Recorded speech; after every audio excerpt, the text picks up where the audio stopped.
नमस्कार, प्रणाम।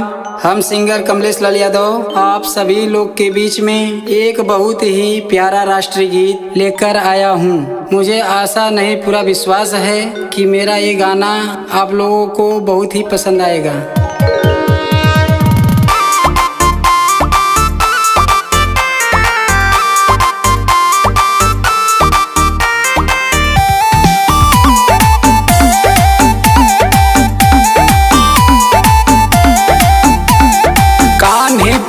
के बंदूकिया चल दिहले आर्मी बॉर्डर की ओरिया, बॉर्डर पे धड़ धड़ चले गोलिया, सीना पे झेले ले गोलिया।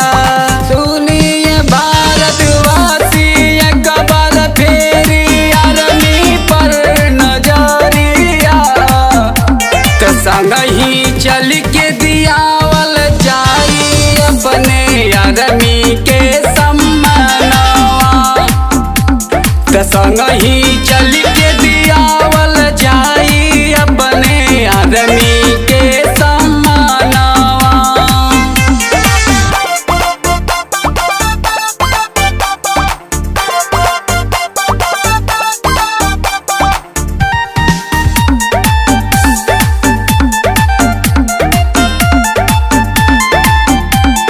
माई के रहे इह सपनवा बेटा हमरो बनियान आर्मी जवानवा, माई के रहे इह सपनवा बेटा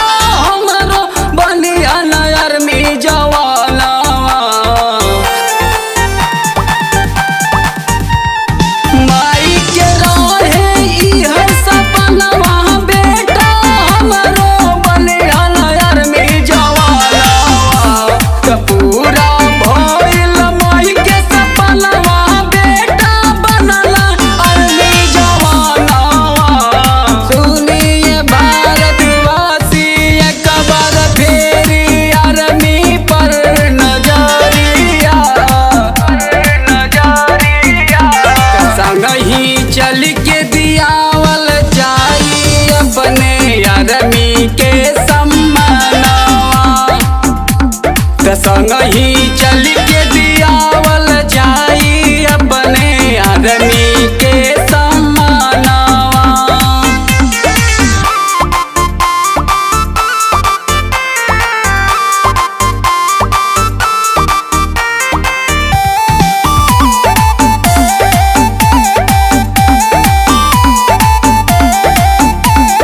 कमल सपिया सुनी बतिया कोहरत बाड़ा आर्मी नौकरिया, कैसे रहब तोहर बिना गोदिया में बाड़े ललनवा।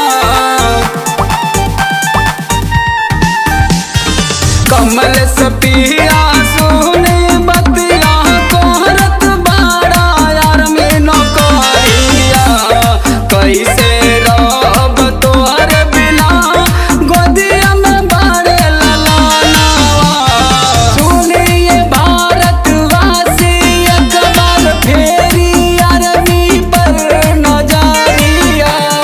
संग ही चल